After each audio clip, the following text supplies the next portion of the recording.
Vamos lá, vamos dar início então, sem enrolação para a gente não perder tempo, tá? Primeiro, só quero dizer o seguinte, que o prazo de entrega já começou, né? Como todo mundo já sabe, dia 23 de março, na segunda-feira passada, iniciou o prazo de entrega e vai até o dia 29 de maio, né? Só que ainda surgem bastante dúvidas, né? Sobre o preenchimento, seja por pessoas que querem fazer a própria declaração, né? Às vezes a pessoa quer tentar fazer a própria declaração, ou até mesmo profissionais que prestam esse serviço, sejam profissionais da contabilidade, que prestam serviço de declaração de imposto de renda, ou até mesmo outros profissionais, porque, como a gente sabe, para fazer uma declaração de imposto de renda de pessoa física, não necessariamente precisa ser contador, né? E nessa aula, então, eu vou mostrar o passo a passo completo, tá? Para qualquer pessoa que queira fazer declaração de imposto de renda, seja a própria declaração ou fazer uma renda extra com isso, para qualquer pessoa consiga fazer uma declaração de imposto de renda assistindo essa aula aqui, tá bom? Pelo menos uma declaração básica, né? Sem informações de renda variável, porque isso a gente não consegue trazer aqui em uma aula só, mas pelo menos o principal ali para fazer uma declaração básica, eu tenho certeza que eu vou conseguir mostrar para vocês, tá? E eu vou mostrar através do programa da declaração, o PGD, né, o conhecido como PGD, Programa Gerador da Declaração. Por quê? Para nós contadores, acredito eu que a grande maioria que está nos assistindo agora é de contadores, né? A gente está com agora 72 pessoas ao vivo, né? Eu acho que esse número vai aumentar bastante ainda. E eu acredito que grande parte desse número ou já são contadores ou são bacharéis, estão terminando o curso de contabilidade, já finalizaram o curso, estão estudando aí para o exame. Acredito que a grande maioria seja isso, tá? E para nós, contadores, nós que prestamos serviço de declaração de imposto de renda, o ideal é que faça pelo programa gerador da declaração.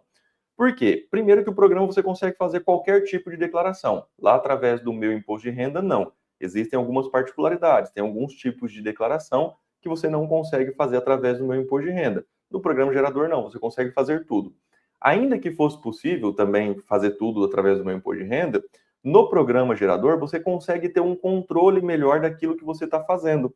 As declarações que já estão em preenchimento, as declarações que você já entregou, você consegue visualizar tudo em uma única tela. Eu já vou mostrar a tela para vocês aqui. Então facilita muito a vida da gente, né? Ao invés de você ter que ficar olhando um por um se foi entregue, se não foi, se está em preenchimento, se não está, porque quando a gente faz bastante declaração é impossível lembrar. Ah, do fulano eu comecei, será que eu já terminei? Será que eu já transmiti? Está faltando alguma coisa? Lá através do programa você vê exatamente quem está ali em preenchimento, quem já foi entregue, fica muito mais fácil o controle, muito mais fácil a visualização, mais fácil você imprimir os documentos também. Então, para baixar o programa, acredito eu que a grande maioria já saiba, mas está aí no material o link. Você clicando nesse link vai levar você direto para essa tela aqui, que é a tela para fazer o download do programa.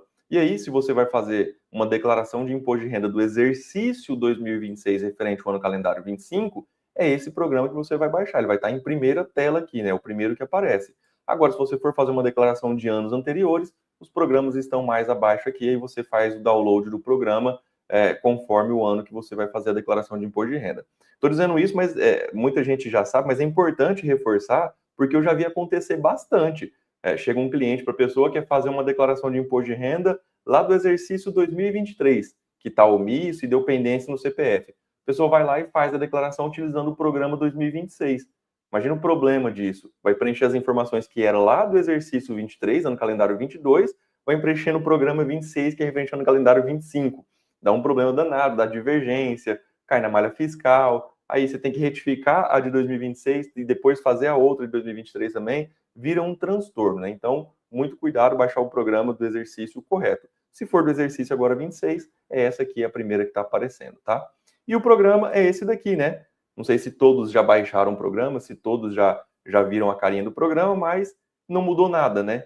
Todos os anos o layout do programa permanece o mesmo, continua a mesma coisa, esse que vocês estão vendo na tela aí. Tá dando para ver legal, né? Então, a tela do programa, que é a tela inicial, não mudou muita coisa. E aí o que eu chamei a atenção para vocês de tentar utilizar o programa, ao invés de fazer através de um aplicativo ou através lá do meu imposto de renda, é por conta disso daqui, ó, da facilidade que você tem. Ó. Eu quero... Primeiro aqui em Boas-Vindas você tem todas as informações de novidades, as páginas do IRPF, perguntas e respostas, os lotes de restituição, tem todas as informações aqui. Para você criar uma nova, a gente vai falar sobre como criar uma nova, você visualizar as declarações que estão em preenchimento e aqui na outra abinha as transmitidas. Eu não vou clicar aqui porque já tem algumas transmitidas, vai aparecer CPF aqui, eu não posso expor o CPF, né? Então, tem preenchido aqui, eu quero ver quem que eu já transmiti. Eu venho aqui em transmitidas e eu visualizo as transmitidas, tá? Esse aqui é um CPF teste que eu estou utilizando, a gente vai utilizar ele para fazer aqui a demonstração hoje, tá? Então é isso, o programa ele facilita bastante, né? Eu quero imprimir uma declaração, eu venho aqui nas transmitidas, imprimo ela, quero imprimir o DARF, quero imprimir o recibo. Você consegue fazer tudo de qualquer cliente seu através do programa. Agora você imagina, eu quero imprimir uma declaração do João. Eu tenho que acessar lá no meu imposto de renda, abrir com o Gov do João ou abrir a procuração do João para poder abrir a declaração dele. Eu preciso da Maria também, tem que abrir o Gov da Maria ou através de procuração eletrônica da Maria para poder imprimir a declaração dela. Aqui não, no programa você vai e faz tudo direto aqui. Eu acho muito mais fácil, tá? É uma opinião minha também. Se você fala, não, eu acho mais fácil o meu imposto de renda, eu acho mais fácil fazer por lá, não tem problema nenhum. É uma opinião minha e eu só estou explicando isso, que é por isso que eu estou mostrando para vocês através do programa. Vamos lá. Então, agora sim a gente começa a colocar a mão na massa, né? Vamos iniciar o preenchimento de uma declaração. Primeiro, tipo da declaração. Uma declaração comum de uma pessoa que está obrigada a entregar a declaração de imposto de renda, uma pessoa que não seja espólio, que não foi saída definitiva do país, é declaração de ajuste anual. Essa é a declaração comum. E quando a declaração final de espólio, você vai selecionar esse tipo. Declaração final de espólio é quando a pessoa faleceu, já rolou todo o processo de inventário, né? Foi feita a declaração inicial de espólio e tudo mais, rolou todo o processo de inventário, finalizou o inventário, aí no exercício daquele ano calendário, você entrega a declaração final de espólio. E a declaração de saída definitiva do país, como o próprio nome já diz, né? A pessoa que saiu definitivamente do país, ou vai ficar por mais de 12 meses fora do país, tem que fazer a declaração de saída definitiva, tá? Mas eu vou mostrar aqui para vocês a declaração de ajuste anual, que é a mais comum, é a grande maioria das pessoas que entregam declaração, é declaração de ajuste anual. E a gente tem 3 opções de iniciar o preenchimento dessa declaração, a partir da pré-preenchida, importando do ano anterior ou iniciando em branco. Vamos lá. Primeiro, declaração a partir da pré-preenchida, disponível com a conta Gov nos níveis ouro ou prata. Aqui é o primeiro ponto importante. Se você quer utilizar a declaração pré-preenchida, e eu sugiro que utilize, tá? Principalmente agora nesses tempos atuais, onde não tem mais a DIF, está tudo dentro do e-social, tem informações desencontradas, eu sugiro sempre utilizar a pré-preenchida, porque vem todas as informações que a Receita Federal já tem daquele contribuinte, já vem automaticamente. Informações de fonte pagadoras que declararam pagamento para ela, informações de bancárias, informações bancárias que os bancos enviaram através da e-financeira, movimentações imobiliárias que estão na DIMOB, movimentações, despesas médicas que foram enviadas através da DEMED, traz tudo automaticamente. Então, vem muita informação automática e isso, além de facilitar muito o nosso serviço, né, você evita ter que ficar digitando um monte de informação, também evita erros, porque aquilo já vem pré-preenchido, você não digita, quando você não digita nada manual, a chance de ter algum erro de digitação diminui, né? Ou é zero, o erro de digitação acaba sendo zero, porque você não vai digitar a informação, pelo menos daquelas que vieram pré-preenchidas, né? Então, sempre que possível, eu sugiro utilizar pré-preenchida, e é isso que a gente adota no escritório hoje. Mas, para utilizar a declaração pré-preenchida, eu tenho que ter uma procuração eletrônica do meu cliente ou possuir o CPF e a senha do Gov dele, que a Receita Federal diz que ninguém deve passar o CPF, não deve passar a senha de acesso do Gov para ninguém, inclusive para os contadores. A própria Receita Federal soltou um vídeo, né, dizendo, mas eu confio no meu contador, eu vou passar. Não, não é para você passar. Então, a orientação da Receita Federal é que o cliente, o contribuinte, ele não passa a senha do Gov dele para ninguém. E eu não vou dizer que a Receita Federal está errada, tá? Eles estão corretos, porque acontece muito problema. Para nós mesmos nos reguardarmos, eu sugiro não pegar a senha do cliente, porque eu já contei essa história, vou contar aqui de novo rapidinho. Aconteceu com um cliente nosso, ele passou a senha do Gov para a gente, e ele teve um problema que alguém roubou a senha do Gov dele, comprou um carro, financiou um carro no nome dele, tirou o carro na concessionária, fez tudo só através da senha do Gov, fez procuração, fez um monte de coisa através da senha do Gov dele. Quem ele lembrou que tinha a senha do Gov? O contador. O primeiro lugar que ele foi no contador. Você tem minha senha do Gov aí, não tem? Como é que vocês guardam isso? Por acaso, será que não foi alguém que roubou aí e tal? Então fica uma situação chata. Lógico, a gente consegue comprovar, olha, tá aqui, o acesso foi feito nesse IP, na data tal e tal. Então a gente consegue comprovar isso, né? Mas fica uma situação chata. Então, para nós nos resguardarmos também, não é sugerido que pegue a senha do Gov. Mas eu não vou ser hipócrita aqui e dizer também que eu não tenho a senha do Gov de nenhum cliente meu. Lógico que tenho. É impossível o senhorzinho lá, o meu avô de 80 anos de idade, eu pedi para ele fazer uma procuração eletrônica para mim poder fazer a declaração de imposto de renda dele, imagina? Então não tem como. Algumas pessoas a gente entende que são exceções e a gente vai ter que pegar a senha do Gov, mas sempre que possível peça a procuração eletrônica. A gente tem um vídeo no YouTube, aqui no canal da Contabilidade Facilitada. Quando acabar essa aula, você pesquisa no YouTube lá, procuração eletrônica, procuração eletrônica ECAC. Acho que vai ser o primeiro vídeo que vai aparecer lá, vai ser esse vídeo nosso lá que fui eu que gravei. Ele tem 3, 4 minutos só. Então, pega esse vídeo e manda para o seu cliente. Olha, eu preciso que você faça uma procuração eletrônica para mim. Assiste esse vídeo do YouTube, lá explica passo a passo como que você faz a procuração eletrônica. Essas pessoas que a gente sabe que têm condições de fazer a procuração eletrônica, tá? Agora, aquelas que não têm condições, infelizmente, aí tem que pegar a senha do Gov mesmo, tá?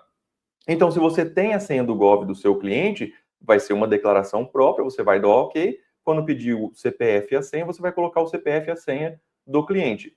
Se ele fez a procuração, você vai colocar o CPF dele aqui no CPF do declarante, dá um OK. Quando pedir para fazer o login no Gov, aí você faz o login no Gov com o seu CPF e a sua senha. Se foi feita a procuração para o seu CPF, né? Ou login com o seu CNPJ, se foi feita a procuração para o seu CNPJ.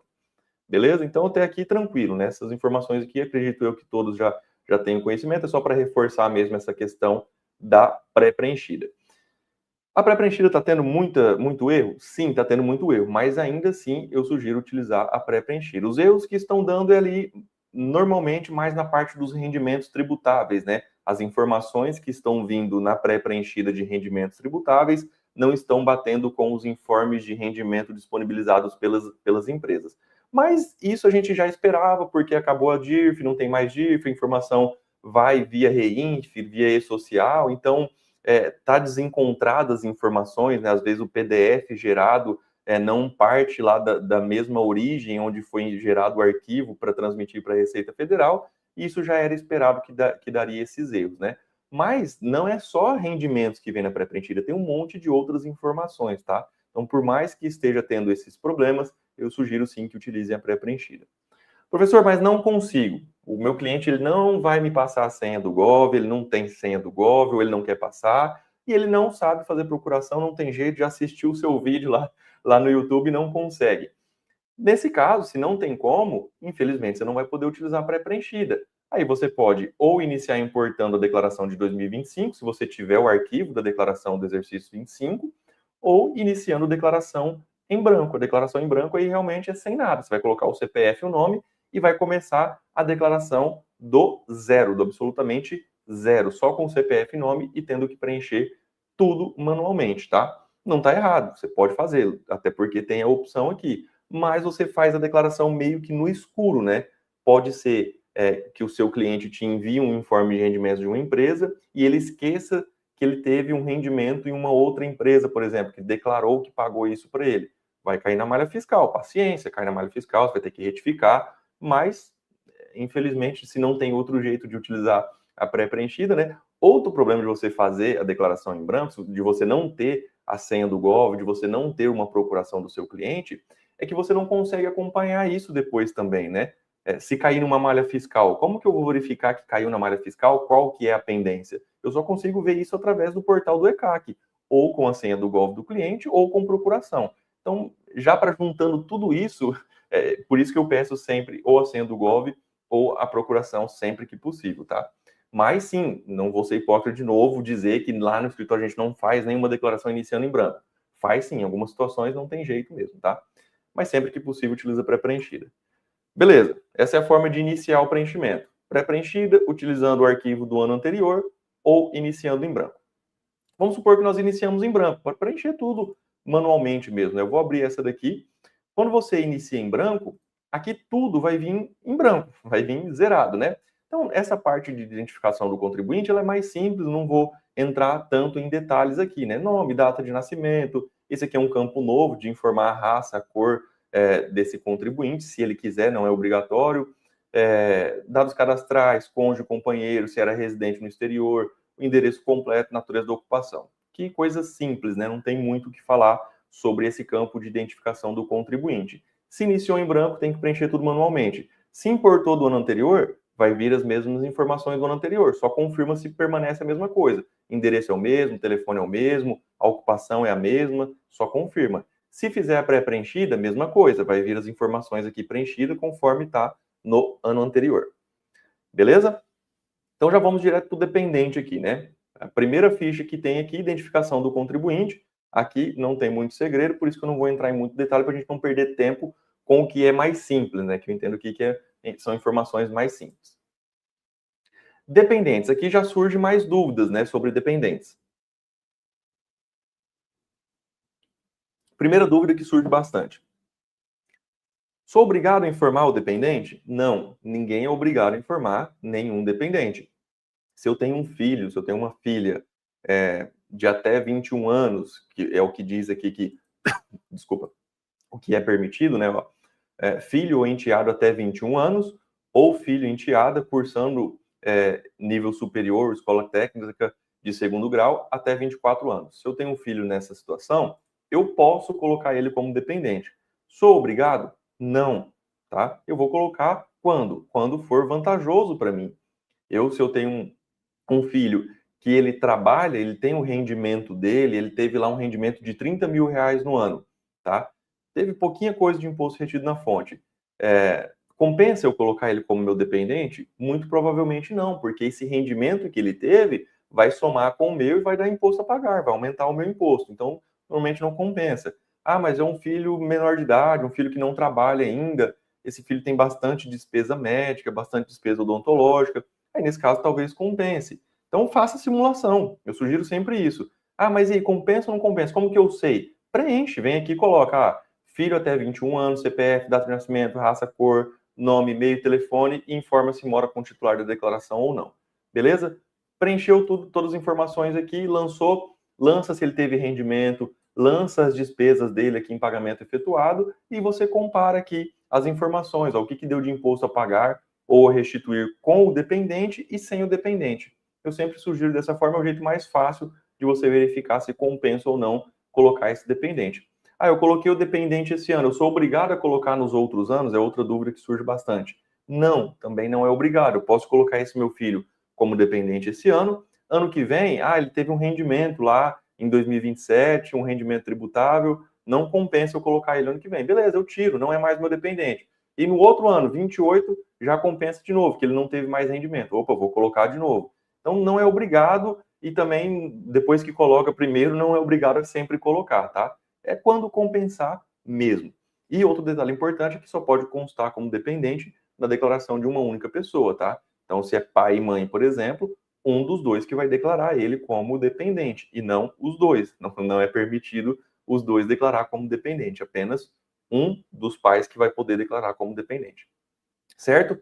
E lembrando que só de você colocar a pessoa como dependente, já tem uma dedução de R$ 2.275,08. Incluir um filho como dependente, ele não tem despesa dedutível nenhuma, mas a Receita Federal já calcula uma dedução de R$ 2.275,08 por dependente. Já deduz isso do meu imposto de renda. Veja aqui, deixa eu excluir esse daqui, na verdade, Vamos lá, excluir. Só para vocês verem a redução aqui acontecendo. Vamos dar um novo.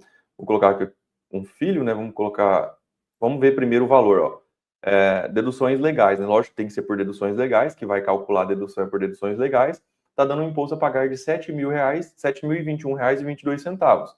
Lógico que nesse caso aqui está compensando mais o simplificado. Mas eu tenho que colocar meus dependentes, colocar as despesas para ver se por acaso aqui deduções legais não vai ficar menor que o simplificado, né? Então vamos lá. Está dando 7.021, né? Se eu coloco um novo aqui, só de eu colocar o filho, já reduziu para 6.395. Outra dúvida que surge bastante. Professor, mas a redução não é de 2.275? Por que reduziu só 700 e poucos reais? A dedução de 2.275 é da base de cálculo e não do valor do imposto. Se fosse do valor do imposto, a maioria das pessoas iriam restituir, né? Então, a dedução é na base de cálculo, tá? A dedução do dependente, as despesas. Muita gente acha também que teve despesa médica de 40 mil reais, vai restituir os 40 mil. Não é bem assim. Os 40 mil vai reduzir a base de cálculo do imposto. Então, eu coloquei aqui esse dependente, eu tive uma redução na minha base de cálculo do imposto de R$ 2.275. E por isso que reduziu um pouco o meu imposto. Ah, eu tenho também minha esposa e minha dependente. Vou colocar aqui, ó, companheiro. Opa, já reduziu mais um pouco, ó. Foi para 5.769, porque agora a dedução aumentou para 4.550,16, porque eu tenho 2 dependentes. Tá bom? Então, quanto mais dependente, mais vai aumentando aqui a dedução. E sem contar que se esse dependente teve despesa médica, despesa odontológica, você vai vir aqui em pagamento efetuado, novo, vai colocar, por exemplo, dentista no Brasil com o dependente, vai selecionar qual que é o dependente. Aqui não está aparecendo porque eu não coloquei nome, não coloquei nada lá, né? Mas se você preencher todas as informações, vai aparecer aqui os dependentes, o CPF e o nome do profissional, e coloca o valor. Ah, foi uma despesa de R$ 1.800. Ok, lancei, aqui a despesa com o meu dependente. Está lançado, então é assim que lança despesas com o dependente. A mesma coisa, eu coloquei no campo errado, desculpa. Coloquei aqui em não dedutivo, é valor pago. Tá? Ó, de novo, o valor do imposto que está dando aqui, ó, R$ 5.769,92. Eu informei que ele teve uma despesa de R$ 1.800, já baixou para R$ 5.274, porque ele deduziu a base de cálculo do imposto. Lancei a despesa com o meu dependente. Ah, esse dependente teve rendimento também, então eu tenho que vir aqui em rendimento, se foi um rendimento com retenção na fonte, né? Venho aqui, eu tenho a minha aqui, ó, dependentes. Aí eu informo aqui o rendimento que esse dependente teve, tá? Muito cuidado com o dependente, porque a Receita Federal informou que eles vão trazer na pré-preenchida essas informações de dependentes também. Eles vão pegar por grupo familiar. Ah, ele viu que tem filhos, que tem esposa, que não sei. Ele vai trazer isso automaticamente na declaração. E cabe a você que está fazendo a declaração conferir se vai manter aquele dependente ou não. Não é porque veio na pré-preenchida que você vai manter. Muito cuidado com isso, tá? Beleza? Então, finalizamos aqui a parte de dependentes, né? Alimentandos. Quando que eu vou lançar alguma coisa aqui em alimentando? Aqui vai ser para aquelas pessoas que pagam pensão alimentícia, desde que sejam por decisão judicial, acordo homologado judicialmente ou escritura pública. Obrigatoriamente tem que ser por um desses, tá? Inclusive, ele pede para você marcar aqui, ó, quando você preenche alguma coisa aqui, você é obrigado a flegar isso aqui, ó. Estou ciente de que os alimentandos informados devem se enquadrar nos requisitos acima, que diz exatamente isso, que tem que ser, a pensão alimentícia tem que ser pago em decisão judicial, acordo homologado judicialmente ou escritura pública. Como que você informa isso? Eu vou primeiro cadastrar o alimentando. Ah, eu tenho, esse cliente meu, ele tem um alimentando, ele paga uma pensão alimentícia? Novo, vou dizer se é no Brasil ou no exterior, CPF, data de nascimento e nome do alimentando, da pessoa para quem ele paga a pensão alimentícia, dizer se o alimentando é do próprio titular ou do dependente, e vai dizer qual que é o tipo de processo referente a essa pensão alimentícia que é paga. É uma escritura pública, é uma decisão judicial, ou ambos? Tem escritura pública e decisão judicial. Ah, é uma decisão judicial. Você marca aqui decisão judicial e preenche os dados do processo aqui. Número do processo, vara civil, comarca, UF e data da decisão judicial. Onde que eu vou encontrar isso? No documento. Tem que pedir uma cópia da decisão judicial para o seu cliente e lá vai ter essas informações, tá? Ah, professor, mas meu cliente ele paga uma pensão alimentícia, mas não tem decisão judicial, ele negociou boca a boca ali com a ex-esposa, ele está pagando lá. Essa não pode ser lançada. Não pode por quê? Porque senão seria muito fácil, né, a pessoa colocar qualquer valor aqui. Ah, eu vou combinar com ela lá que eu vou dizer que eu pago 50 mil reais por ano de pensão alimentícia só para ter uma dedução, ela confirma lá que recebeu também, porque é um rendimento isento, e aí fica tudo bem. Então, a Receita Federal, para evitar isso, olha, você paga pensão alimentícia, mas beleza, cadê a decisão judicial que diz isso? Cadê a escritura pública que diz isso? Ou acordo homologado judicialmente, né? Tem que ter algum documento que comprova que realmente aquela pensão é paga mesmo, tá? Inclusive, normalmente, quem informa pagamento de pensão alimentícia, normalmente cai na malha fiscal, tá? Eu vou pegar como experiência minha, dos meus clientes no escritório, 98% dos clientes que pagam pensão alimentícia caem na malha fiscal. Por mais que a gente coloque todas as informações corretamente, preenche os dados ali da decisão judicial, tudo bonitinho, tudo certinho, cai na malha fiscal. Aí a Receita Federal pede a cópia do processo da decisão judicial, do acordo homologado judicialmente ou da escritura pública e os comprovantes de pagamento daquela pensão alimentícia. Então é importante que tenha tudo isso para poder declarar, tá? Então aqui você cadastrou o alimentando, aí lá em pagamentos efetuados você vai dizer quanto foi pago. Então aqui, ó, pagamento de pensão alimentícia, ele vai estar do código 30 ao 34. Pensão alimentícia judicial, a residente e a não residente no país, e aquelas que é por separação e divórcio, né? A residente e a não residente. Vamos supor que é uma judicial pago a residente.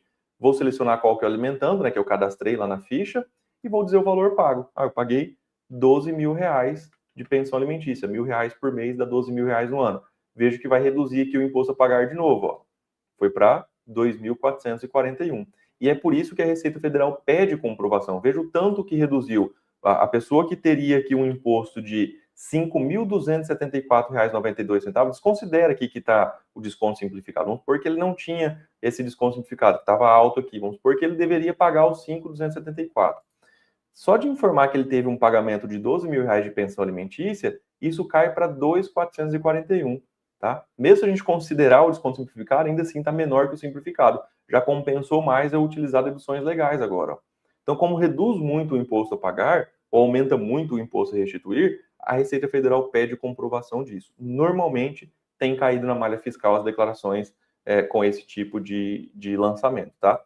Eu estou dizendo isso que é importante vocês já alertarem os clientes de vocês. Eu estou fazendo uma declaração de um cliente que possui pagamento de pensão alimentícia, já vou dizer a ele, olha, eu tenho experiência com isso, por mais que você não tenha, mas você viu aqui que eu estou falando que eu tenho experiência e já troquei ideia com outros colegas que também fazem declarações com esse tipo de lançamento e acontece com todo mundo, tá? Então, já falo, olha, pela minha experiência, isso aqui, normalmente, quando tem pagamento de pensão alimentícia, cai na malha fiscal, tá? Eu vou acompanhar aqui, se cair eu vou te avisar e a gente tem que apresentar a cópia da decisão judicial e os comprovantes de pagamento. Se quiser já me mandar para deixar guardado aqui, eu já peço antes. Já peço antes para deixar guardado e já aviso por quê. Quando cai na malha fiscal, a gente vai falar, poxa, o Liam me avisou, então o cara manja mesmo. Ele falou que ia cair, caiu mesmo, então ele tem experiência com isso daí. Então ele já sabe que já estava ciente, então não é surpresa nenhuma. Agora, se eu não falo antes e cai na malha fiscal, vai ficar aquela pulguinha atrás da orelha. Fala, poxa, será que o Liam não fez alguma coisa errada lá, cara, para cair na malha fiscal? Por que caiu na malha fiscal? Tá tudo certo. Mandei tudo para ele, tá tudo bonitinho lá e caiu na malha fiscal. Então já fica aquela pulguinha atrás da orelha. Se você falar antes, não, aí ele já está ciente. E se também não cair na malha fiscal, ótimo. Não caiu, cara. Eu falei para você que talvez ia cair, não caiu, já recebeu a restituição. Opa, melhor ainda. Tá? Então, já avisa antes. Teve pagamento de pensão alimentícia, já avisa antes que tem grande chance de cair na malha fiscal. Próxima ficha, rendimento tributável recebido de pessoa jurídica. Tá, essa daqui é onde está tendo bastante problema na pré-preenchida, né? Vamos lá. Peguei diversos casos já, onde eu utilizo a declaração pré-preenchida, traz as informações aqui do meu cliente, da fonte pagadora, rendimento tributável, contribuição previdenciária, imposto de renda retido na fonte. E quando eu comparo com o informe de rendimentos impresso, que foi entregue pelo meu cliente, que ele trouxe para mim, o que ele me mandou em PDF, está dando divergência. Então é por isso que é importante, por mais que você utilize a pré-preenchida, pedir para o seu cliente mandar os documentos também, e não confiar só no que está na pré-preenchida. Então peguei diversas situações.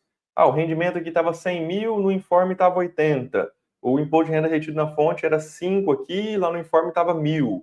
Então, tudo atrapalhado. Aí, quando acontece isso, o que é o correto? Não tem como a gente saber o que é o correto, se é o que está aqui no sistema ou se é o que está no documento entregue pelo meu cliente. Normalmente, a gente vai pensar, poxa, se veio na pré-preenchida, é o que a empresa declarou para a Receita Federal, então o que está na pré-preenchida é o que está o correto.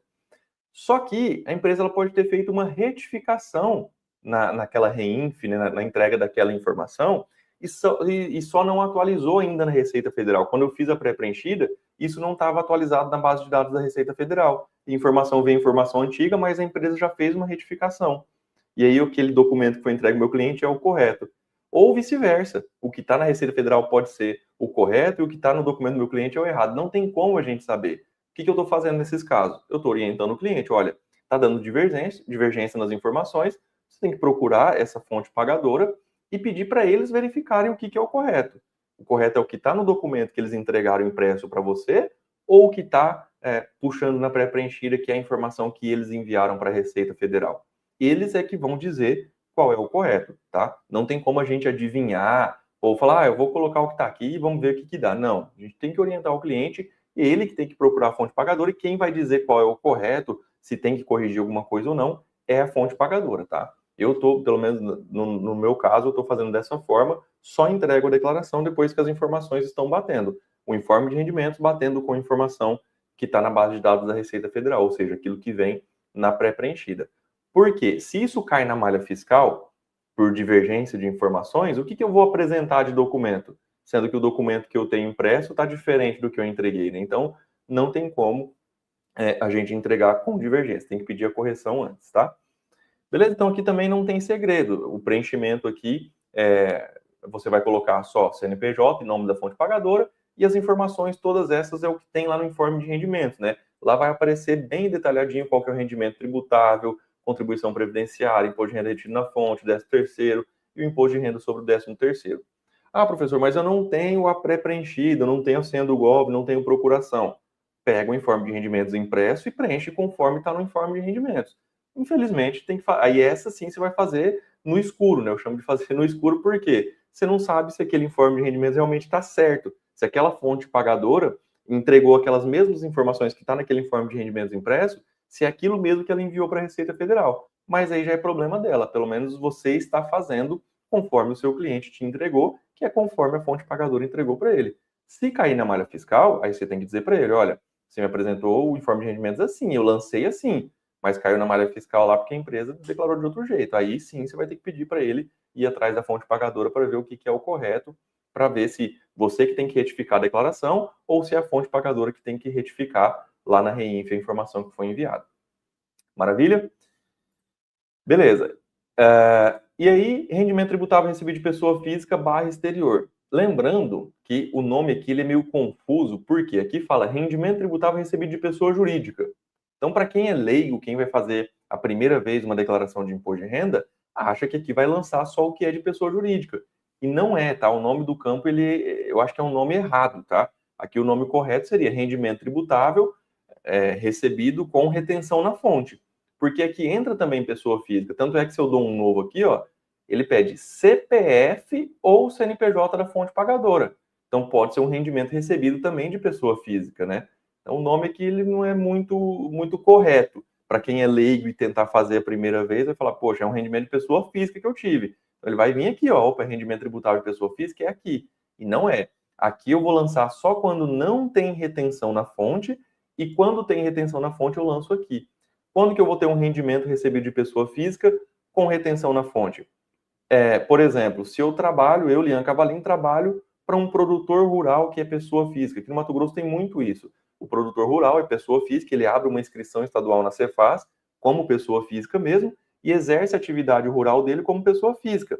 E esse produtor rural, ele me contrata como funcionário dele. Então eu recebo, a minha fonte pagadora é uma pessoa física. Só que ele me paga normal como se fosse uma empresa, com desconto de contribuição previdenciária oficial, desconto do imposto de renda retido na fonte, dependendo do meu salário, 13º, imposto de renda sobre 13º, e essa pessoa física vai enviar as informações para a Receita Federal. Então, se eu recebo de pessoa física com retenção na fonte, eu vou lançar na ficha de rendimento tributável recebido de pessoa jurídica. Né? Para quem está começando, eu sei que para quem já faz há muito tempo é meio óbvio, mas para quem está começando fica confuso, por isso que eu estou reforçando, tá? E aqui, sim, rendimento tributável recebido de pessoa física / exterior é daquele trabalho não assalariado, aquele rendimento como autônomo, que a pessoa tem um rendimento que não tem a retenção na fonte, tá?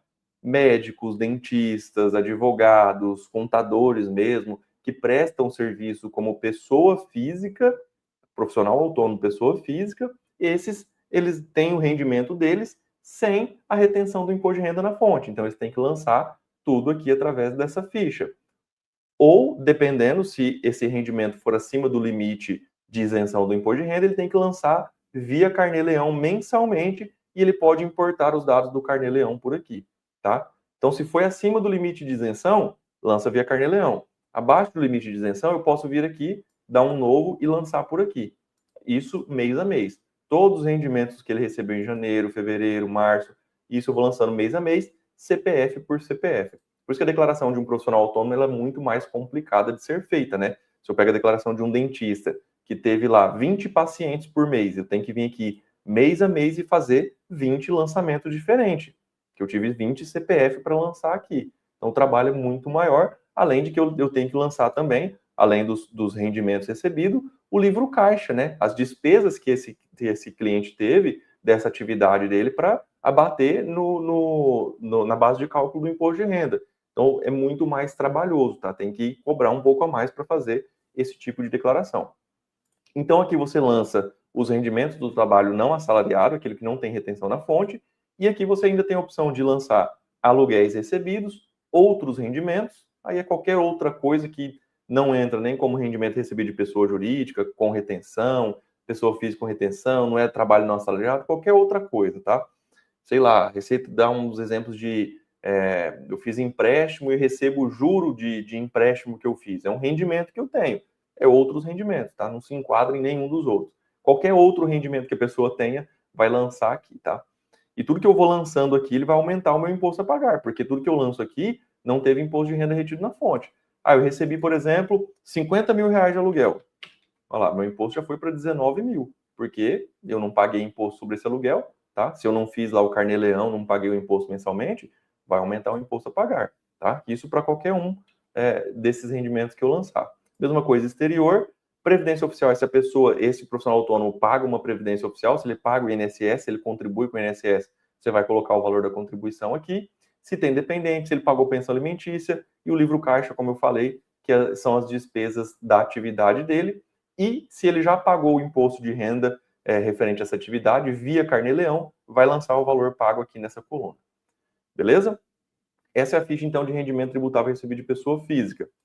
Aqui em rendimento isento e não tributável, não tem muito segredo, tá? Também não vou entrar em muitos detalhes aqui. Basicamente, você vai abrir aqui, você vai ver os tipos de rendimentos que são isentos, vai estar aqui, tá? Então, se a pessoa recebeu pensão alimentícia, tá aqui, ó. Pensão alimentícia é isenta, eu faço o lançamento. Ah, o que mais que é isento? Ó, lucros e dividendos recebidos.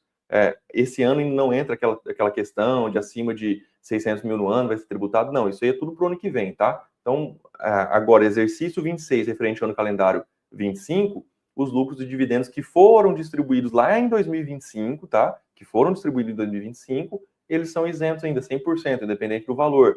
Então, vai entrar aqui. O que mais que entra? É questão de rendimento de poupança, também ele vai estar aqui, ó, como rendimento isento. Deixa eu ver se eu acho aqui, ó.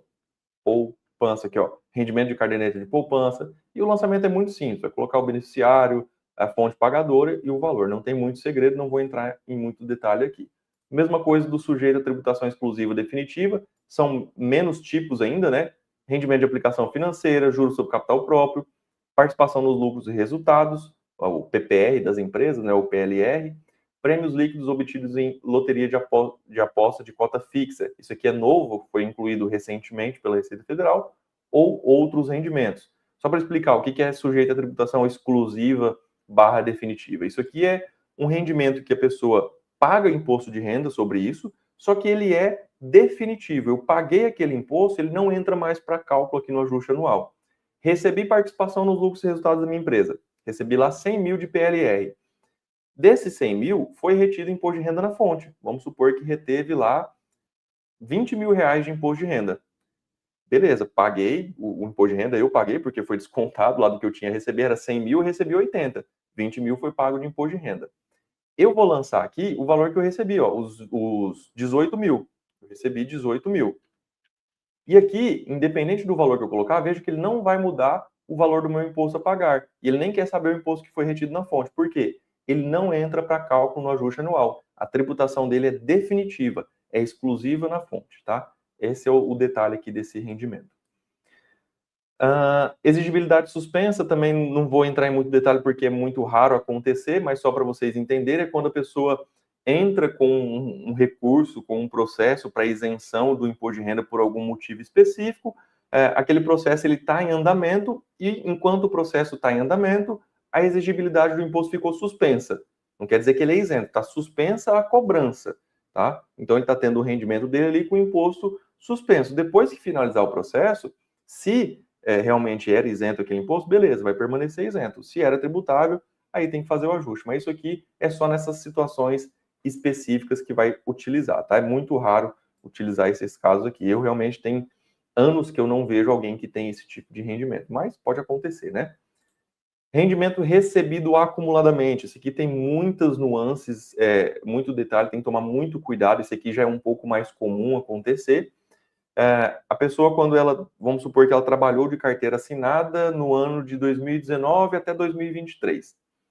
Depois que ela saiu do emprego, é um exemplo só, tá? Depois que ela saiu do emprego, ela viu que ela tinha um valor a mais a receber daquele salário que ela tinha. Pode ser um auxílio, pode ser alguma insalubridade, alguma coisa que ela tinha direito a receber e não recebeu. Ela entra na justiça e fala, olha, do meu salário que eu tive naquela empresa, nesses tantos anos que eu trabalhei lá, eu tinha direito a receber isso, e eles não pagaram. Vou na justiça e vou cobrar isso. Vai lá, cobra, a justiça obriga a empresa a pagar, e ele recebe isso tudo de uma vez. É aquele rendimento do que ele trabalhou de 2019 até 2023, ele recebe um rendimento recebido acumuladamente. Acumulado de todos aqueles anos, ele recebe tudo de uma vez só. Por isso que é lançado nessa ficha. Normalmente, o que é interessante informar aqui? Primeiro, a opção pela forma de tributação. Normalmente compensa mais exclusiva na fonte, que é o que eu acabei de explicar para vocês. Esse rendimento, ele não vai entrar para cálculo aqui no ajuste anual. E normalmente compensa não entrar para o cálculo, por quê? Essa pessoa, ele vai brigar, vamos supor que era por um valor de R$ 800 por mês, tá? Só que se esses R$ 800 por mês, se for de 5 anos, isso já vira, sei lá, 40, 50 mil reais, né? Só que era R$ 800 por mês. Então não tem imposto de renda retido na fonte. Então ele recebeu 50 mil reais sem retenção na fonte. Então compensa eu colocar exclusivo na fonte, porque olha, eu recebi 50 mil, mas é definitivo lá. Se teve retenção, se não teve, não vai entrar para ajuste aqui, tá? Então por isso que normalmente compensa. Mas vale a pena você simular aqui. Ó. Ele até parece uma mensagem, caso eu coloque ali que é ajuste anual. Compensa você simular, mas normalmente compensa mais exclusivo na fonte. E aí você vai informar fonte pagadora, qual foram os rendimentos tributáveis, o imposto que foi retido na fonte, o mês do recebimento. Muito importante o número de mês a que se refere. Esse valor que eu estou recebendo é referente a quantos meses trabalhados?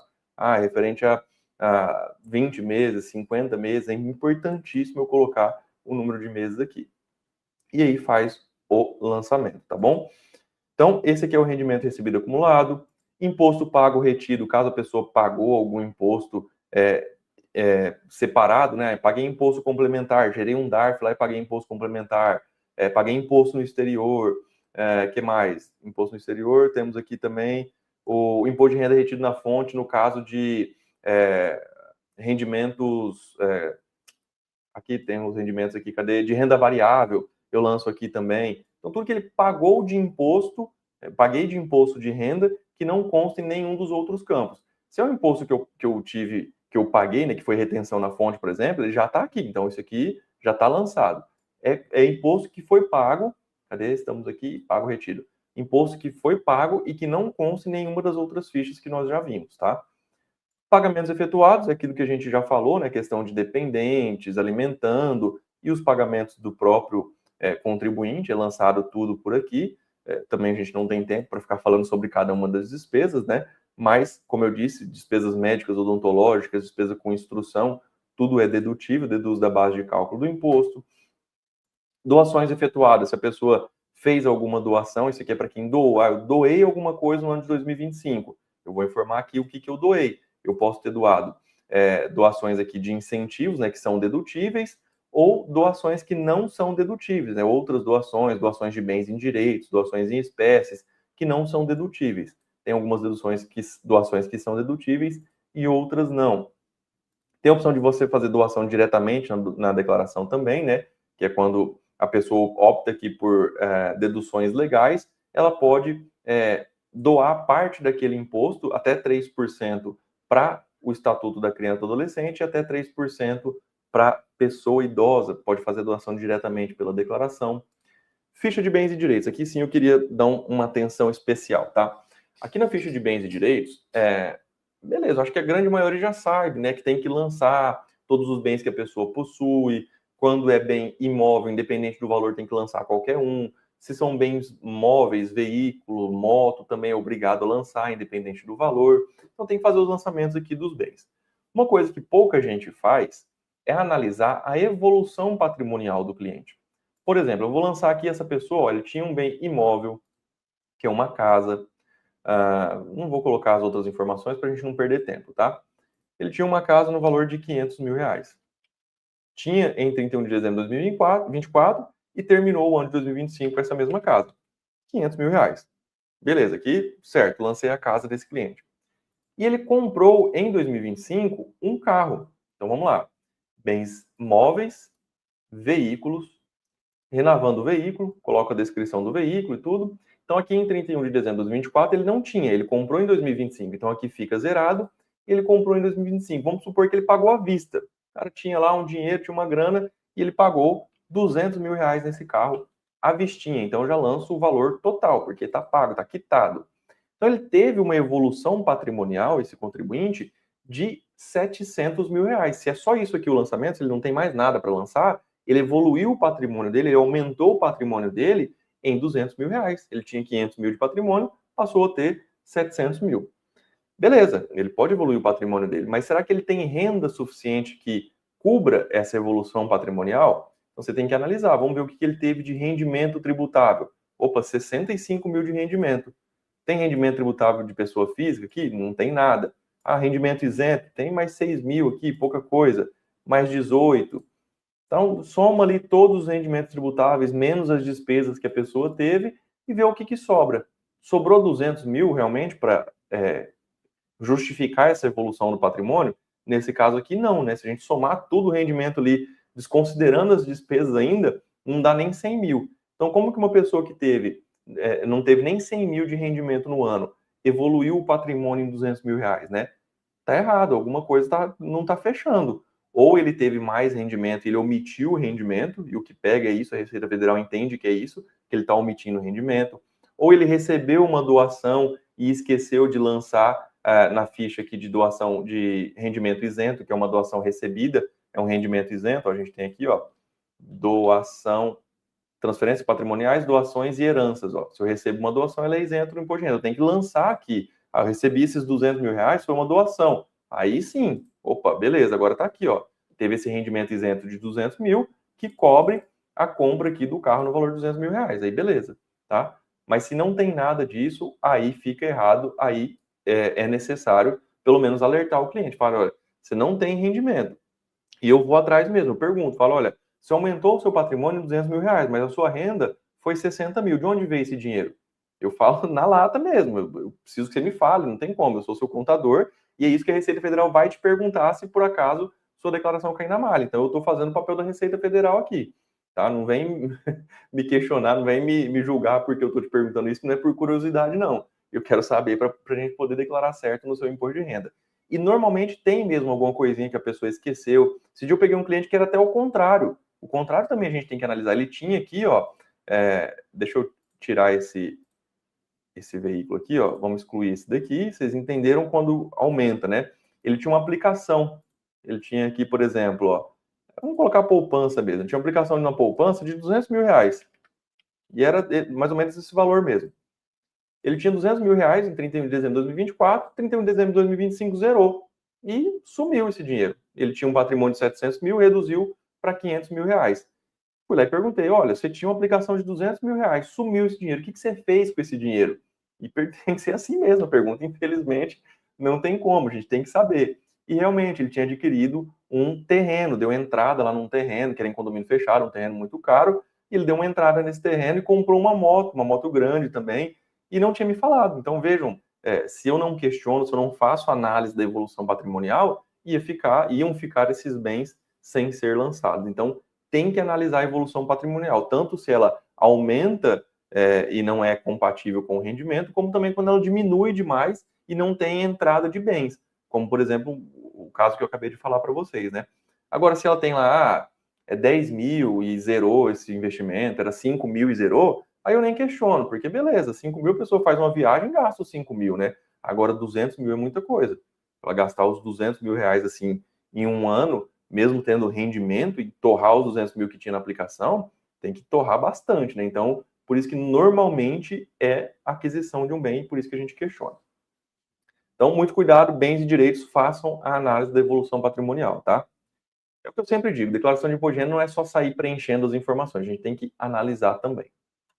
Dívidas e ônus reais, que é obrigado a lançar quando você tem dívidas acima de 5 mil reais, é obrigado a lançar aqui. Espólio, como eu disse lá no início, aquela pessoa que faleceu e ainda está em processo de inventário, tem que entregar a declaração e aí preenche essa ficha.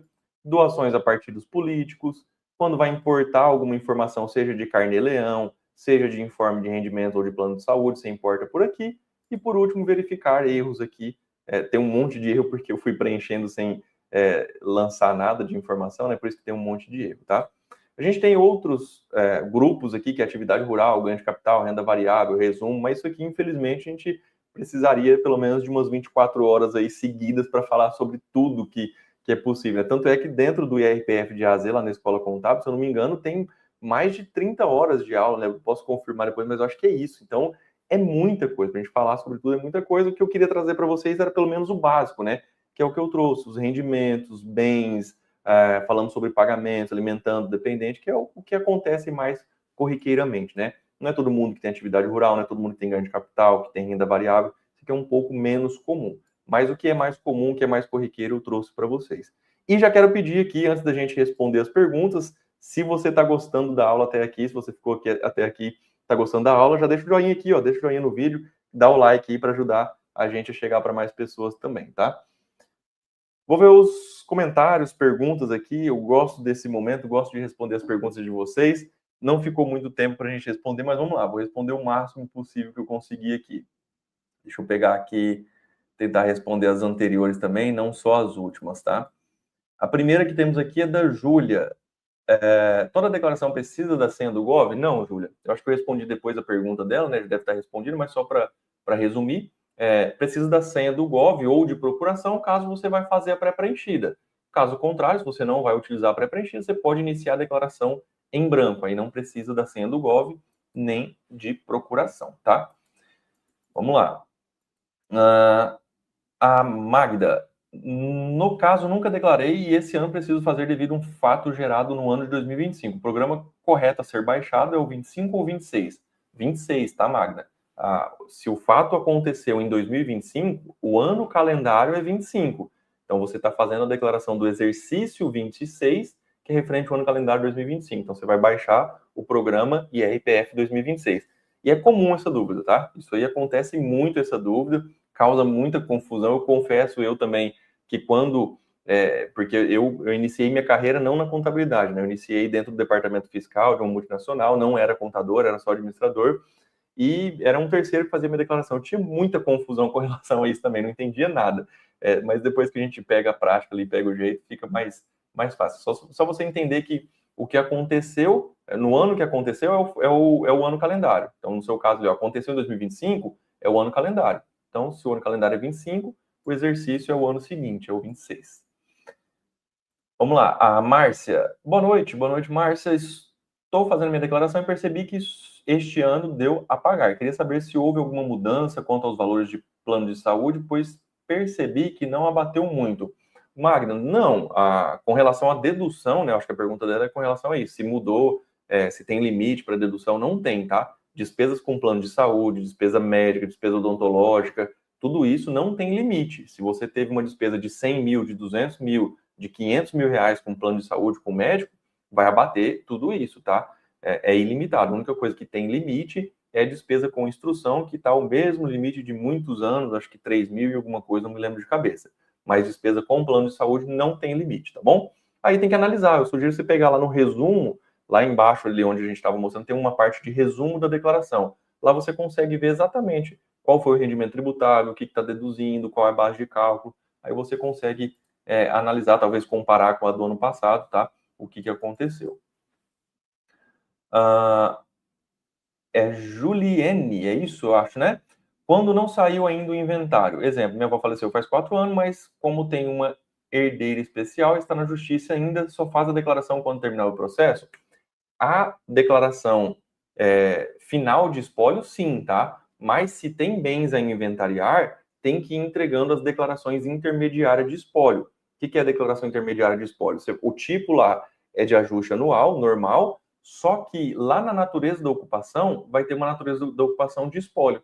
Você vai marcar a natureza da ocupação espólio e preencher os dados do espólio, tá? Vai entregando essa declaração intermediária de espólio até o ano em que finalizar o inventário. Finalizou o inventário, aí no ano seguinte você faz aquela declaração final de espólio, que aí na declaração final de espólio você vai informar a porcentagem dos bens, a porcentagem que foi para cada um dos herdeiros. Vamos lá. A Juliene dizendo que ninguém pede a senha do Gov. Não entendi, ninguém. Normalmente, os contadores normalmente pedem, tá, Juliane? Pelo menos até onde eu saiba, as pessoas que prestam serviço de declaração de imposto de renda, normalmente está pedindo assim, ó, me passa aí sua senha do Gov, que eu quero fazer aqui, puxar as informações, e infelizmente é a vida, né? É a forma que a gente tem de poder consultar. Não é sugerido que faça a procuração, né? Mas muita gente está pedindo sim a senha do Gov. Vamos lá, que a Receita Federal não nos ouça, né?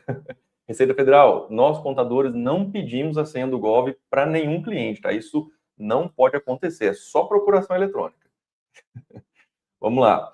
O João, boa noite. Tem um terreno declarado no valor de R$110 mil no ano de 2025. Iniciei uma obra que até agora gastei 85 mil. Como fazer o lançamento esse ano que vem? Esse ano. E ano que vem ele termina a obra. Tá, vamos lá. Se for, eu vou falar do jeito que eu entendi, tá? Ele tem um terreno que já estava declarado, ele já vinha declarando esse terreno no valor de R$110 mil. Em 2025, ele iniciou uma obra. Vamos considerar aí que ele está dizendo que gastou até 85 mil. Se esses 85 mil foi até 31 de dezembro de 2025, beleza, o que você vai fazer? Você vai pegar lá na ficha de bens e direitos, a situação em 31 de dezembro de 2024, se você já tinha esse terreno em 2024, vai estar lá, os R$110 mil, que é o valor do terreno. Em 31 de dezembro de 2025, você vai aumentar o valor do imóvel no valor que você gastou até 31 de dezembro de 2025. Se foi os 85, então vai ficar, situação em 31 de dezembro de 2025, vai ficar R$195 mil. Aí lá na discriminação eu sugiro que você coloque, olha, efetuada a obra no ano de 2025, no valor tal, e é importantíssimo que você tenha a comprovação dessa obra. Nota fiscal de compra dos materiais, as notas fiscais de prestação de serviços, dos prestadores de serviços. É importante que tenha isso, porque como você está aumentando o valor do bem, a Receita Federal pode pedir a comprovação. O Wilker, professor e equipe, peço apoio na minha dúvida que está difícil de encontrar uma resposta. Quando chegar na ficha de pagamentos efetuados, Previdência Complementar FAP, é dedutível ou não? Sim. Previdência Complementar, sim. Se a pessoa paga uma Previdência Complementar, ela é dedutível, tá? Inclusive, ó, vamos tirar a prova agora. Vai que eu estou falando alguma besteira aqui, mas até onde eu saiba, é dedutível sim, tá, Wilker? Ó, estou aqui na ficha da declaração, pagamentos efetuados, ó. Está dando R$ 5.274 de imposto a pagar, certo? Vamos pegar aqui Previdência Complementar. Ele está aqui, ó, Previdência Complementar do titular, coloco o CNPJ e o nome, paguei 20 mil de Previdência Complementar. Olha lá, reduziu o imposto a pagar. Então, é dedutível. E não tem limite também. Ah, foi 40 mil? Vai reduzir mais. Aqui ele não está reduzindo. Cadê? 20 mil. Ah, não, desculpa, tem limite. Desculpa, tá? Tem limite que se eu não me engano, até 12. Deixa eu ver se ele traz aqui. Ele não traz aqui, mas tem um limite de. Não, na verdade não tem limite. Ele não reduziu mais aqui. Por quê? Porque ele não pagou imposto de renda, né? Deixa eu ver, porque tem outros lançamentos aqui que a gente não sabe o que é. Ah, aqui, ó. Então já deu a mensagem aqui, ó. Dedução relativa à previdência complementar pública, acima do patrocinador, privado em conjunto, 12% dos rendimentos tributáveis. Então, é dedutível até 12% dos rendimentos. A pessoa teve lá rendimento de R$100 mil durante o ano, então ele vai poder deduzir aqui despesa com previdência privada de até 12 mil, ou seja, 12% de 100 mil. Beleza? Então, pode ser talvez por isso que está dando alguma divergência aí, tá, Wilker? Então, foi até importante eu abrir aqui, que eu também não me lembrava desse limite aí. Então, é dedutível, mas com limite de 12% do rendimento tributável daquela pessoa. Maravilha? eu voltar aqui para ficar mais fácil de ler as perguntas. Vamos lá. Boa noite, boa noite, boa noite. Aqui, ó. Janaína, eu tinha um dependente até março e a partir de abril se tornou alimentando por via judicial. Como posso declarar? No ano em que mudou, Janaína, se isso foi em 2025, né? Até março de 2025 era seu dependente e passou a ser alimentando. Agora em 2026, que é referente ao ano calendário 2025, você pode ainda lançar ele como dependente e como alimentando, porque foi o ano em que teve a transição. Aí a partir do ano seguinte ele vai ser só alimentando. Então tem essa exceção. No ano em que acontece a transição de dependente para alimentando, lança das duas formas, tanto dependente como alimentando. A mesma coisa acontece quando era dependente do pai e passou a ser dependente da mãe. No ano em que acontece a transição, vai poder aparecer na declaração dos dois, mas só naquele ano, tá? Cadê? O Haroldo está perguntando aqui, ó, colocar apenas dentro das normas do IRPF, eu não entendi a pergunta, eu acredito que ele perguntou em cima de alguma fala minha, desculpa, o Haroldo, eu não consegui entender sua pergunta. Vamos lá. A Vilma.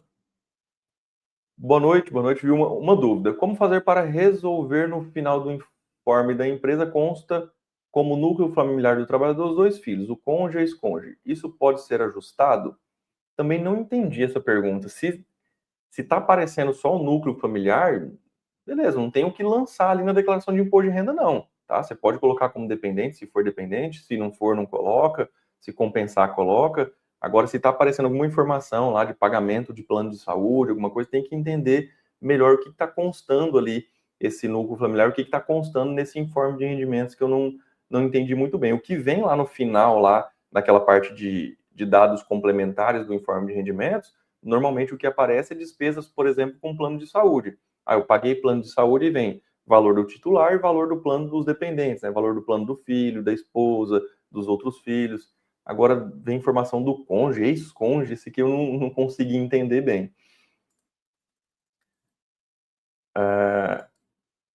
Ela até complementa aqui, ó, ou pode ser corrigido pelo RH da empresa. Achei estranho. Eu também achei estranho, viu, Vilma? Eu sugiro entrar em contato e ver o porquê que está aparecendo essa informação, do que se trata, tá? Eu não entendi. Tá bem estranho mesmo. O ideal é verificar com a fonte pagadora, sim, o porquê daquela informação tá constando lá, tá?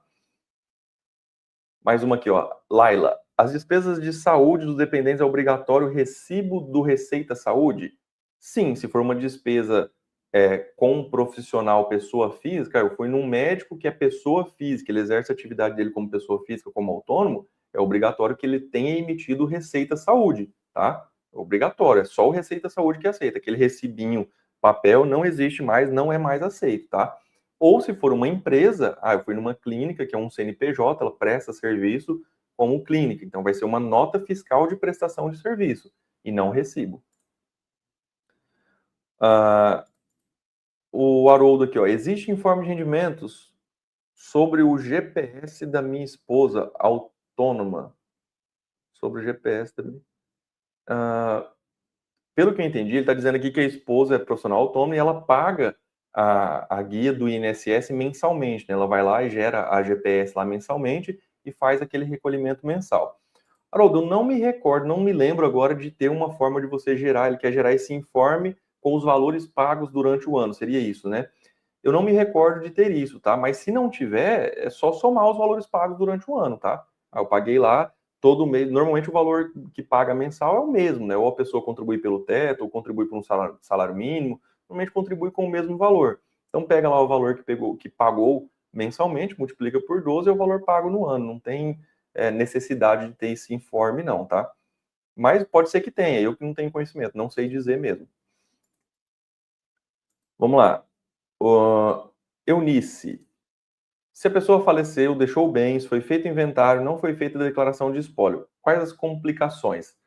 As complicações, Eunice, é depois, se não fizer a declaração final de espólio, não tem como dizer que está sendo transferido aqueles bens para os herdeiros, né? Então, vamos supor que a pessoa tinha lá casas, né? Uma casa de 500 mil, uma casa de 800 mil, tinha um terreno de 400 mil, tudo isso vai transferir para os herdeiros. Vamos supor que seja um herdeiro só. Ele vai receber lá imóveis no valor de R$ 1.000.000 e vai colocar tudo lá na declaração dele de uma vez. Opa, recebi aqui R$ 1.000.000 em imóveis. E não tem a origem disso. Não vai ter a declaração final do espólio dizendo que realmente foram transferidos esses bens de acordo com o inventário. Então, é importante que tenha para, quando fizer o confronto de informações, constar isso. Então, se não foi feito e está dentro do prazo ainda de 5 anos, o ideal é que faça as declarações, né, tanto as intermediárias como a final de espólio também, para evitar qualquer tipo de problema. Cadê? A Lucy, eu acho que é, né? Boa noite. Pagamento de evolução de obra de uma casa. Como declarar? Eu acho que eu já respondi a pergunta dela, né? Que o nosso colega perguntou lá que ele tinha um terreno de 1.100, construiu lá 85 mil. É lá na ficha de bens e direitos mesmo, tá? Eu tenho uma casa de 300 mil, eu fiz uma obra, uma reforma naquela casa no valor de 50 mil reais. Eu basicamente vou deixar a situação em 31 de dezembro de 2024, o valor que era 300 mil, e vou aumentar na situação em 31 de dezembro de 2025, vou somar tudo aquilo que eu gastei durante o ano de 2025, vou somar no valor daquele bem. Gastei 50 mil, então vai virar 350 mil. Coloca isso na descrição, na discriminação do bem, e tem que ter comprovação, nota fiscal, recibo, tem que ter a comprovação dessas despesas, tá? A Juliane até ajudou a responder ali, obrigado. Eunice, despesas de saúde, não sou a pessoa que passou pela consulta, mas eu paguei. Posso declarar como despesa da saúde na minha declaração? Só se a pessoa que passou pela consulta, a pessoa que foi o paciente mesmo, for seu dependente, tá? Então, o que é o correto nesses casos? Vamos supor, eu, pai, levei a minha filha no médico. Então, a minha filha é minha dependente. Lá na nota fiscal de prestação de serviço do médico, ele vai colocar a nota fiscal emitida para o Lian, e lá na descrição do serviço vai estar escrito: consulta médica para paciente fulana de tal, CPF e tal. Então, aí a Receita Federal sabe que a nota fiscal foi emitida para mim, eu que paguei, mas é para paciente fulana de tal. E aí, nesse caso, se ela é minha dependente, eu posso lançar na minha declaração, ou se ela faz a declaração dela, ela pode lançar na dela também, tá? Mas se foi para ela e eu não coloco ela como minha dependente, eu não posso lançar na minha declaração. Só um detalhe, pode ser que alguém pergunte, né? Professor, mas nesse caso aí, a nota está emitida para mim. Esse exemplo que eu dei. Levei minha filha no médico, ele emitiu nota fiscal para mim, não colocou nada relacionado a ela. Não tem nada lá falando que a consulta foi para minha filha. Está lá a nota emitida para o Lian. Posso lançar dizendo que foi uma despesa minha? Eu não sugiro. Por quê? Quando é consulta, talvez é um pouco mais tranquilo, mas a Receita Federal, eu já vi casos dela pedir nota fiscal, comprovação de despesa. A Receita Federal pediu comprovação daquela despesa médica. Ela pede nota fiscal da despesa, comprovante do pagamento, e já vi pedir, inclusive, laudo médico que comprova que aquela despesa foi, que aquele serviço foi executado. Isso quando for valores maiores, né, uma cirurgia, por exemplo, aí tem que apresentar um laudo. No caso de consulta, já vi eles exigirem, inclusive, receitas. Você fez uma consulta, teve alguma receita, fez algum exame, alguma coisa, apresentar algum documento que comprova que foi aquela pessoa que teve aquele atendimento. Então, eu não sugiro, por mais que não conste nenhuma informação que foi para terceiros aquela despesa, eu sugiro não lançar. Inclusive, nesse caso, vai aparecer na pré-preenchida, né? Se eu fizer minha pré-preenchida, vai aparecer lá, porque a nota está emitida no meu CPF, mas eu vou lá e eu vou excluir essa despesa, se eu não lanço minha filha como dependente, né? Até a Juliane respondeu aqui exatamente, não pode, tá? Não é permitido. O Pedro perguntando sobre aposentados, 65 anos ou mais, como é que funciona? Aí precisaria especificar mais, Pedro, o que você queria entender melhor sobre a questão dos 65 anos aí. Vamos lá. Eu vou responder mais umas aqui e já vamos encerrar, tá? Já ultrapassamos o tempo aí. Vou responder mais umas 3, 4 aqui e a gente já encerra. Será que ainda é possível quem recebeu o auxílio emergencial ser cobrado e, com isso, aumentar o imposto a pagar? O auxílio emergencial acho que foi só na época do Covid, né? Então, se for cobrado, vai ser de declarações de anos anteriores. E pode sim, a Receita Federal tem 5 anos para cobrar, para fazer essa cobrança aí. Então, pode acontecer, se a pessoa recebeu o auxílio e não se enquadrava nas regras para receber. Lá na época teve muita gente que entrou nessa situação, né? foi obrigado a devolver o valor, tá? Mas isso de declarações dos anos anteriores, a Receita Federal vai colocar na malha as declarações dos anos anteriores, tá? Pode acontecer sim. A Érica, estou com uma declaração para fazer de pessoa que recebeu salário no exterior, mas não fez carnê-leão no ano passado. O correto é retroagir o carnê-leão mês a mês e depois fazer a declaração? Exato, é isso mesmo, tá, Érica? Tanto para profissional autônomo, qualquer tipo de recebimento ali que não tem retenção do imposto de renda na fonte, o correto é ir lá no carnê-leão e preencher de forma retroativa, porque o imposto, vamos supor que ele recebeu em fevereiro de 2025. O imposto, ele era devido, tinha que ter sido pago até o último dia útil de março, o último dia útil do mês seguinte. Se não pagou naquele período, o correto é pagar com juros e multa, porque ela está pagando em atraso. Se você lança na declaração direto, vai cobrar o imposto daquilo, mas vai cobrar sem juros e multa. Então, se foi um rendimento acima do limite de isenção, era devido o imposto, tem que lançá-lo no carnê-leão, gerar o DARF, vai gerar com juros e multa, porque está pagando em atraso, e depois importa na declaração, tá? Se fizer direto na declaração, vai calcular o imposto, mas não vai calcular juros e multa, e por isso pode ter problema. A Receita Federal pode identificar que aquele rendimento era obrigatório ter feito via carnê-leão e não foi feito, e aí cobrar os juros e multa em cima daquilo depois, tá? Então, tem que fazer via carnê-leão com data retroativa, sim.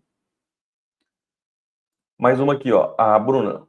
Caso o produtor rural, pessoa física, compra bovino, mas não vende no mesmo ano, ele ainda pode usar esse valor nas despesas desse ano ou somente quando ele vender? Não, pode usar na despesa desse ano sim, Bruno. Lá no grupo lá de atividade rural, você vai colocar quais foram os rendimentos dele durante o ano de 2025 e quais foram as despesas. Lá nas despesas vai constar a compra de bovino. Aí ele comprou R$ 1 milhão em bovino, e ele teve um rendimento, ele vendeu lá R$ 200 mil, ele teve um prejuízo de R$ 800 mil nesse ano, tá? E esse prejuízo ele vai ser utilizado, ele vai acumulando esse prejuízo para as declarações dos anos seguintes. É obrigatório você entregar a declaração para constar esse prejuízo, para você conseguir utilizar ele nos anos seguintes, senão você não consegue utilizar. Mas pode sim, se a despesa foi paga, se ele comprou e pagou em 2025, deve lançar sim como despesa lá na ficha da atividade rural, tá?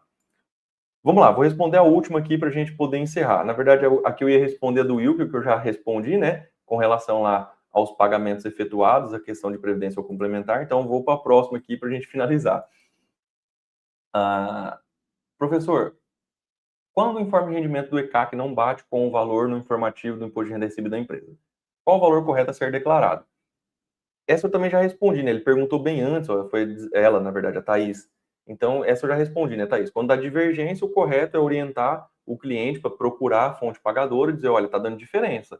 O que você me trouxe aqui impresso com o que está no ECAC está diferente. A fonte pagadora é que tem que dizer qual é o correto, tá? Então, vou responder mais um, porque essa eu já tinha respondido. Vamos lá. Cadê? Aqui, ó, do Sérgio. Então, vamos lá. Se eu receber terreno transferido do meu pai em vida, e na declaração dele está esse terreno estava por 49 mil e declarar por 70 mil, na minha declaração, vou ter que pagar 15% da diferença? Teve um ganho, né, o Sérgio? O correto é fazer a doação pelo valor que consta o custo de aquisição. Se ele adquiriu por 49 mil, vai doar por 49 mil. Se ele doou por 70, se você vai declarar por 70, você aumentou o valor desse imóvel, né? Que é um terreno, no caso. Então, houve um ganho aí. Tem que recolher imposto sobre isso. Só não me recordo como que é calculado, aí precisava dar uma olhada melhor, porque aí não é sobre alienação, né? É um caso de doação e a gente precisa analisar melhor como que é feito. Mas, com certeza, tem imposto em cima, porque você está aumentando, senão seria muito fácil, né? Aí eu tenho um imóvel de 100 mil, eu vou vender ele por 500 mil, eu teria um ganho de capital gigantesco, então eu vou doar ele para alguém primeiro, essa pessoa lança lá com um valor maior, que aí fica tudo certo. Então, tem imposto em cima sim, se fizer com um valor maior, tá? Galera, vou encerrar então, infelizmente não vou conseguir responder todas as perguntas, eu vi aqui que tem bastante pergunta ainda para baixo, mas o nosso tempo já está estourado. Agradeço a participação de todos, obrigado a todos que participaram, que ficaram até o final. Mais uma vez, quero pedir, se você gostou da aula, deixa o joinha, deixa o like aqui, manda para os seus colegas aí para ajudar a gente também, tá bom? Valeu, um forte abraço a todos, espero que tenha ajudado, espero que tenha esclarecido algumas dúvidas de vocês aí, que vocês possam utilizar esse conhecimento aí prestando serviço e ganhando dinheiro com declaração de imposto de renda. Valeu, galera. Um forte abraço a todos e até a próxima.